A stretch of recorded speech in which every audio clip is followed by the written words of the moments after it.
આંખ ખોલીને જોવે ત્યાં તો સ્વયં દ્વારિકાધીશ વડતાલ આવવા માટે સ્વામીની સાથે નીકળાય છે. હું ક્ષમા યાચના કરું છું.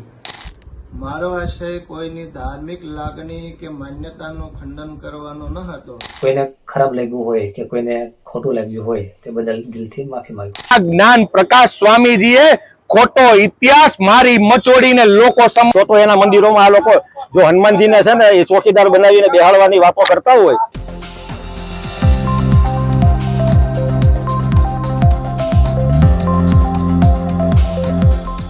નમસ્કાર દર્શક મિત્રો, હોટલાઇન ન્યૂઝમાં આપનું સ્વાગત છે. વાગર્થો વિવ સંપૃક્તો વાગર્થ પ્રતિપત્તયે જગતઃ પિતરો વંદે પાર્વતી પરમેશ્વર. મહાકવિ કાલિદાસ નું આ જે મંગલાચરણ છે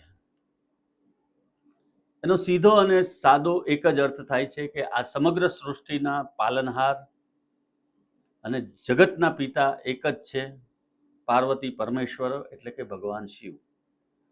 સનાતન ધર્મની વાત કરવામાં આવે તો બ્રહ્મા, વિષ્ણુ અને મહેશ, અચૂક એની વાતથી જ વાતની શરૂઆત થાય અને એનાથી જ એની પૂર્ણાહુતિ થાય. પરંતુ છેલ્લા કેટલાક સમયથી સ્વામિનારાયણ સંપ્રદાયના બની બેઠેલા સંતો, કહેવાતા સંતો ગમે તેવી ભાષા બોલે છે. વ્યાસપીઠ ઉપર એમને બેસવાનો અધિકાર ન હોવા છતાં વ્યાસપીઠ પર બેસી અને ગમે તેવા વક્તવ્યો આપે છે.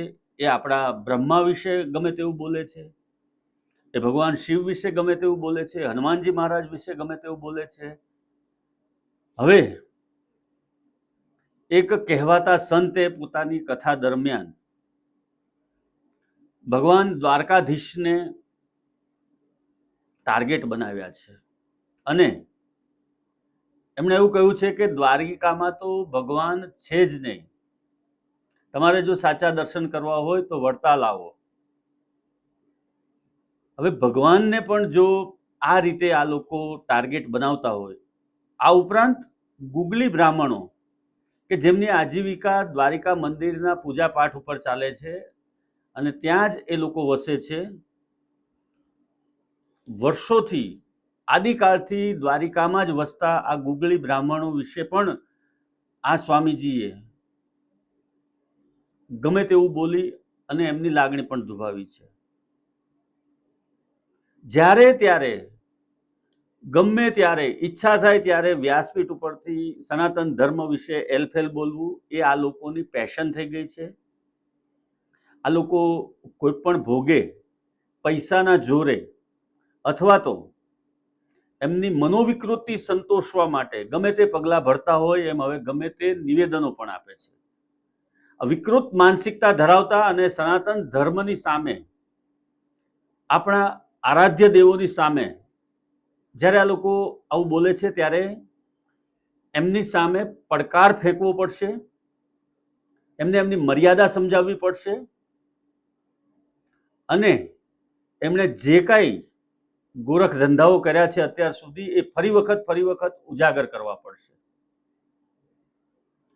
આ સમગ્ર વિવાદ ક્યાંથી શરૂ થયો એની જો વાત કરીએ આપણે તો સ્વામિનારાયણ સંપ્રદાયના કહેવાતા સાધુઓ દ્વારા આવા નિવેદનો આપી અને માફી માંગી લેવામાં આવે છે, પરંતુ કશે ને કશે એનો રોષ લોકોમાં જોવા મળે છે. આ વખતેનો જે વિવાદ છે એ કોટેશ્વર ખાતે સ્વામિનારાયણ સંપ્રદાયના ગુરુકુળમાં એના સ્વામી જે છે રામકૃષ્ણ દાસ, એ રામકૃષ્ણ દાસે એક કથામાં પ્રસંગ વર્ણવતા કહ્યું કે ભગવાન દ્વારકાધીશ દ્વારકામાં નથી પરંતુ વડતાલમાં છે અને દ્વારકાના ગુગલી બ્રાહ્મણો લાલચુ અને લોભી છે, જે વાણી વિલાસના કારણે ભગવાન દ્વારકાધીશના ભક્તો અને ગુગલી બ્રાહ્મણ જ્ઞાતિમાં ખૂબ જ રોષ અને અસંતોષ જોવા મળે છે. બીજી તરફ સ્વામિનારાયણ સંપ્રદાયના શ્રીજી સંકલ્પ મૂર્તિ સદગુરુ શ્રી ગોપાળાનંદજી સ્વામીની વાતો, આ પુસ્તકમાં દ્વારિકામાં ભગવાન ક્યાંથી હશે, ભગવાનના દર્શન કરવા હોય તો વડતાલ જાઓ એવો સ્પષ્ટ ઉલ્લેખ કરાયો હોવાનું સામે આવ્યું છે, જેને લઈને સનાતન ધર્મના અનુયાયીઓમાં ભારે રોષ ફેલાયો છે. આ સાથે અલ્ટિમેટમ પણ આપવામાં આવ્યું છે સનાતનીઓ દ્વારા અને ગુગલી બ્રાહ્મણો દ્વારા કે 48 કલાકમાં વિવાદિત ટિપ્પણી કરનારા કહેવાતા સ્વામી સાધુઓ દ્વારકાધીશના શરણે આવી પોતાના વચનો પરત લે અને વિવાદિત પુસ્તકોની હોળી કરે, તેમજ હવે પછીના સમયમાં ક્યારે પણ હિન્દુ દેવી દેવતાઓ વિશે અભદ્ર ટિપ્પણી નહીં કરે એવો વિશ્વાસ આપે, અન્યથા અહીંથી ગુગલી બ્રાહ્મણોની યુવા ટીમ વડતાલ પહોંચશે અને ત્યાં જઈ અભદ્ર ટિપ્પણી કરનારા સંતોને પડકારવામાં અને લલકારવામાં આવશે, આવી ચેતવણી પણ આપવામાં આવી છે. આપણે જે કહેવત છે ગુજરાત માટે કે ઢોંગી કો ગુજરાત, આ બધા ઢોંગ ધતિંગ કરનારા બાવાઓને ગુજરાતમાં સારું ફાવે છે. આપણે ભૂતકાળમાં પણ જોયું છે કે આસારામ કે એવા જે બની બેઠેલા સ્વયં ઘોષિત સંતો હતા, આ લોકો પણ એક સ્વયં ઘોષિત સંત જ છે. આ લોકોની અય્યાશીના વિડીયો વારે વારે સામે આવે છે, આ લોકોની પાપ લીલાના વિડીયો વારે વારે સામે આવે છે, આ લોકોની કામલીલાના વિડીયો સામે આવે છે. આ લોકો બાળકો ઉપર પણ દુષ્કર્મ આચરતા અચકાતા નથી, એવું પણ ભૂતકાળમાં અસંખ્ય બનાવો બન્યા છે. તદ્દન નિમ્ન કોટીનું ચારિત્ર ધરાવતા અને ભગવા પહેરીને બેઠેલા આ સાધુડાઓ કે જેમને અમે અમારી મર્યાદાને કારણે અહીંયા બીભત્સ શબ્દ ન કહી શકીએ, અમારી એક ચોક્કસ મર્યાદા છે અને અમારી વાણીની અંદર એ લાવી ન શકીએ, એના માટે અમે અહીંયાથી માત્ર એટલું જ કહેવા માંગીએ છીએ કે ભગવાન શ્રી કૃષ્ણ, શિવ કે વિષ્ણુ કે બ્રહ્મા કે માતાજી, એ 64 જોગણી હોય, એ બધા જ અમારા 33 કોટી દેવતાઓ પૈકી કોઈના વિશે પણ બોલતા પહેલા તમે 1000 વખત વિચાર કરજો. આ ગુજરાતની પ્રજા છે, આ સુરવીર પ્રજા છે, આ તમારા તંબોડિયા લોટિયા નથી. વૈષ્ણવો દ્વારિકાધીશની પૂજા કરે છે, દરેક સનાતની દ્વારિકાધીશની પૂજા કરે છે. અને તમને યાદ ન હોય તો એ પણ કરાવી દઉં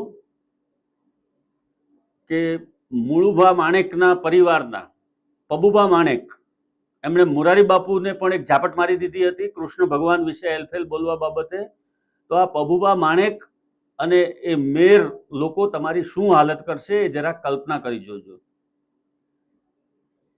ચીપિયા વગરના લોટિયા થઈને તમે ફરો છો અને એ જ દ્વારિકાધીશની મૂર્તિ પધરાવવા માટે તમે આમ ઉચકીને જાઓ છો તમારા અનુયાયીઓને ત્યાં, અને 5-5 ને 25-25 હજાર ને લાખ રૂપિયા પધરામણીના લો છો. ભગવાનને પણ વેચવાનું તમે બાકી નથી રાખ્યું. પહેલા તો વેચતા હતા, હવે વહેંચવા લાગ્યા છો તમે. વેચવા અને વહેંચવા વચ્ચે બહુ પાતળી ભેદરેખા છે. આ લોટિયા પોટિયાઓએ હવે સમજી લેવું પડશે કે સનાતનીઓ જ્યારે જાગશે ત્યારે તમારી શું હાલત થશે. અયોધ્યાની અંદર જો વિવાદાસ્પદ ઢાંચાને આ સનાતનીઓ તોડી શકતા હોય તો તમારા ગણતરીના મંદિરો કે તમારી આ જે જાવજલાલી છે એ બધું પલભરમાં સનાતનીઓ ધ્વસ્ત કરી નાખશે અને તમને રોડ પર લાવી દેશે. તમે એવું માનતા હો કે તમે જ હોશિયાર છો ને તમે જ ભણેલા છો ને તમે જ સાચા સંત ને બાવાઓ છો. તમે સંત નથી.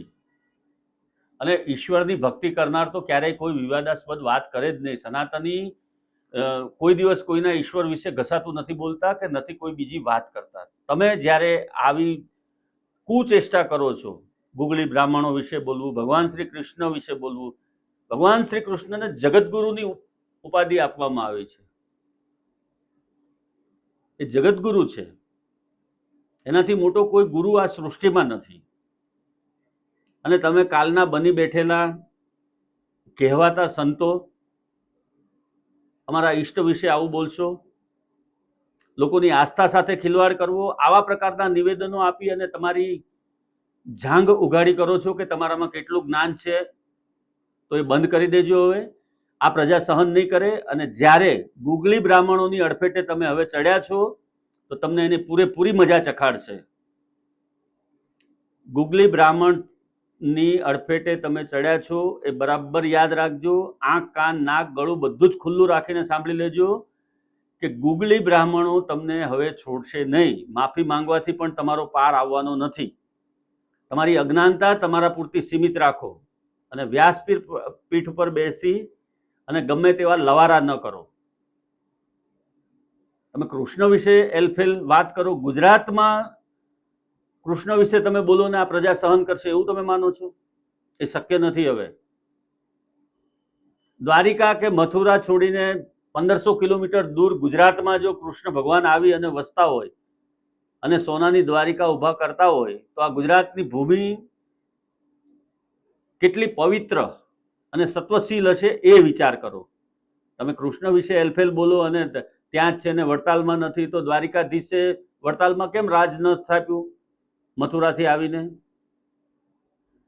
ત્યારે તો વડતાલનું કોઈ અસ્તિત્વ પણ નહોતું. આ વસ્તુ બરાબર કાન ખોલીને આ લોટિયા પોટિયાઓએ સાંભળી લેવાની જરૂર છે કે સનાતનીઓને છંછેડવાનું બંધ કરો અને તમારું જે દુકાનો ચલાવતા હોય બધી દુકાનો ચલાવ્યા કરો. બાકી તો હવે નક્કી ગુગલી બ્રાહ્મણો કરશે અને અમારા ઘેડ પંથકના ને પોરબંદર ને દ્વારિકાના જે મૂળભા માણેકના વંશજો છે, મેર લોકો છે, આહિર સમાજ છે, ભરવાડ સમાજ છે, રબારી સમાજ છે, આ બધા સનાતનીઓ છે, આ બધા જ કૃષ્ણને પૂજે છે. એ તમારો ન્યાય કરશે અને નિર્ણય કરશે. ધન્યવાદ દર્શક મિત્રો. આવા પ્રકારના વિડીયો જોવા માટે અમારી હોટલાઇન ન્યૂઝ ચેનલને આપ લાઈક કરો, શેર કરો અને સબસ્ક્રાઇબ કરો.